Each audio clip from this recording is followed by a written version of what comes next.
Out in Arizona chilling. Just ride out with me.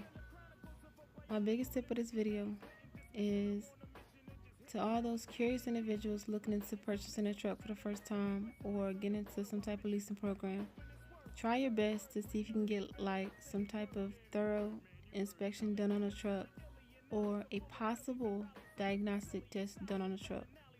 If not, research as much as you can upon the place of where you're getting that truck from. Like, see if they're credible, reputable, reliable, or possibly see if you can even research the truck yourself. Because a lot of people jump into these business ventures, these business deals, but really don't do their homework. And then a lot of people also make the mistake of getting into these situations but don't have a well-established maintenance account to really sustain their needs.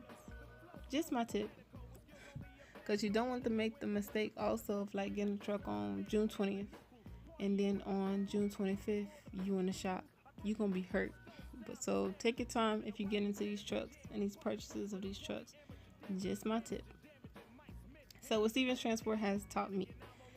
Where do I start?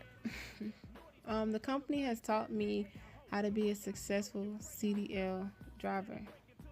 And starting with the student planner, coordinating my training with my trainer, literally 6 to 8 weeks long, 240 drive hours, and it was extensive. And the videos that you have to watch that literally correspond with your driving, everything that you're learning, it's like, I promise you, it's like on an academic platform. Some people are for it, some people, it'll be overwhelming to them. They taught me how to be an effective trip planner. I was a company driver throughout the whole duration of my experience there. Never not once switched into the Alliance. I was content where I was at. They have winter workshops in terms of different seasons that we go through. Literally, you sit in a class seeing how to drive potentially through certain types of weather. That's it. They taught me how to keep my following distance, especially in the truck. Stevens they have a lot of resources, a lot, especially when it comes to certain atlases, maps. If you get into certain run-ins with the law, they have a list of lawyers that you could possibly go into and talk to.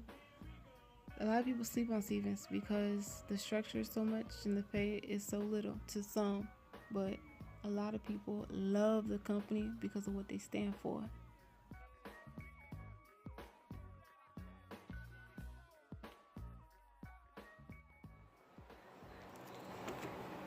Hello everyone. So this video was re-recorded because initially I did a ride along and I just was speaking throughout that ride along, but as I was replaying it to myself, I was very passionate about the things I was discussing in that video. So I decided to, I guess, add this one and collaborate with that to see if it'll work out. So this part is pretty much why I left Stevens Transport. I left Stevens on April 3rd. A few days later, I started my next trucking company. Keep in mind, for those who don't know, for real, you have to start somewhere. Some point, you gotta start somewhere. There are many companies, especially smaller carriers, who may not take you on because of insurance purposes. They need you to have at least a year over the road. Some at least 2 years over the road, but it just depends. Get in where you fit in. So in choosing Stevens, I took a risk. I didn't know what to expect, and it was a lot of surprises. The training, everything, it was a lot. I think the main reason I left, or the main two things I left, is because of the structure. It was unbearable for me. It was too much for me, overwhelming for me.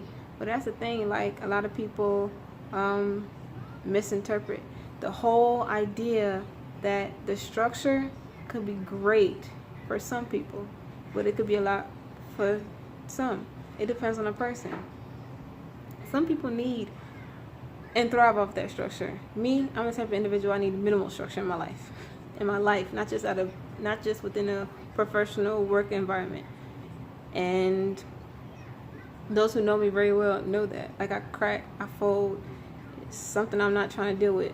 The rules, the regulations, the policies, it becomes too much. I felt like I needed more for myself. In like terms of, I needed more financial stability. I didn't need anyone, any driver manager to tell me that I haven't earned a certain amount of time or enough time to be home for a certain amount of days. Yes, as a company driver, there are some limitations that you just cannot avoid. So, meaning like, you may be expected to drive a certain amount of weeks, a certain amount of days, months, whatever case may be, before you get a certain amount of days home, which is somewhat similar to the company of where I'm at, but they prefer their drivers to be out for like 2 weeks and then home 3-4 days, possibly. So it's different everywhere you go. I've mentioned and referenced before, if you're not comfortable with certain situations, if you feel uneasy about certain things, you'll do something to change it. For real. You're not going to put up with it for too long. You're not going to dwell on it for too long. You're not just going to keep talking for too long about it. You'll do something to change it. If you want something done, if you want something altered or adjusted, you'll do something to change it. Relationships, people that you meet, work environments, anything, you'll do something to change it. For real. In regards to like the safety stuff in the safety department, so say if it could be a situation. For example, say you're driving somewhere out in the West on May 19th, and on June 19th you get a phone call in regards to why you was turning so hard, why you were exceeding this speed so fast, or why you were braking so hard. Certain things are out of your control when you're driving. You have no control over that vehicle who just cuts you off randomly to where you have no choice but to brake. What you gonna do, run into them? So it's like, you can get this phone call like a month later, barely remembering what you ate the day before. Like, it's BS, and it's annoying. Stuff like that don't settle well with me. It don't. It's no bad blood with this company, with Stevens, because I've attained and acquired so many skills, so much knowledge, in which I feel like I've been able to further it or use it into where I'm at now.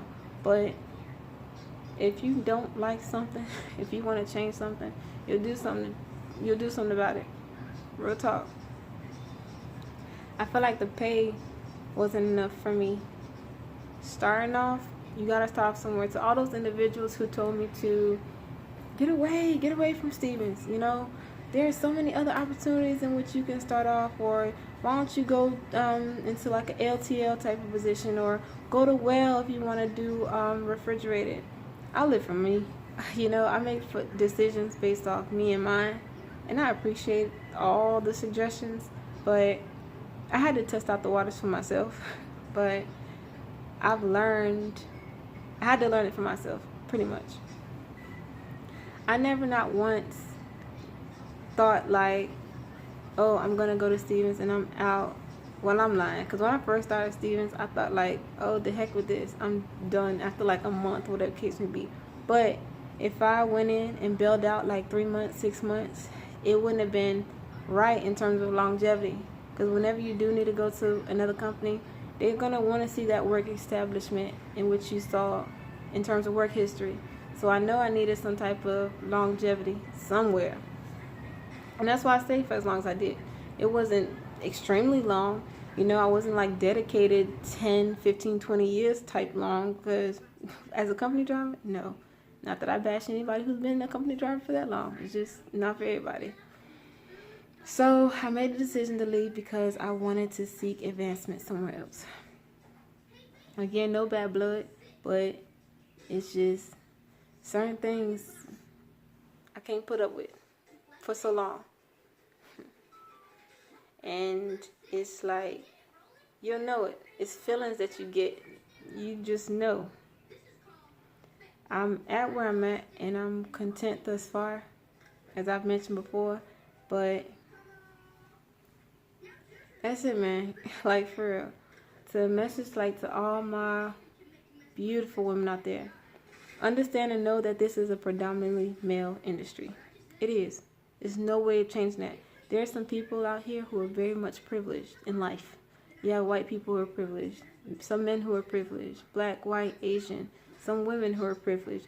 So, why I'm saying that is, like, say if you are a woman and you go into certain facilities, you may get mistreated. You may be mishandled just because you're a woman. Sometimes you may get unloaded a little bit quicker just because you're a woman. You may get signed in quicker just because you're a woman. And it's like, it's strange because sometimes there's a benefit within it and then sometimes it's not. Why I'm saying that? Sometimes, like, I can use myself as an example. Say if I'm going somewhere and I'm dropping off my truck and I notice that there's nothing but, like, men at this facility. I may get mistreated and I know it's stuff wrong with my truck and I tell them about it. They may, like, mistreat me through that situation just because of how I look. You know, they see this little girl walking up in here, like, what's she doing driving trucks already off bat? And it's like, it pisses me off because of the fact that you can't jeopardize my safety. You know, when it comes to, like, business and, like, the bullshit, like, you can't intertwine it too. So it's like, it's in certain things you don't want to voice it to your partner because he or she may not really understand. So many things you may just keep to yourself, for real. But I can definitely say that advocate for yourself. If you going through certain things that you know is bullshit, for real, speak on it. Because if you don't speak on it, you're going to allow that person to know that it's okay to treat you any type of way. That's my good word. Certain things that you may do that you may not think through completely, and later on you may realize that it probably shouldn't have been handled that way. But as my word, if you're not for certain things, you'll do something about it to fix it. For real. Y'all be safe.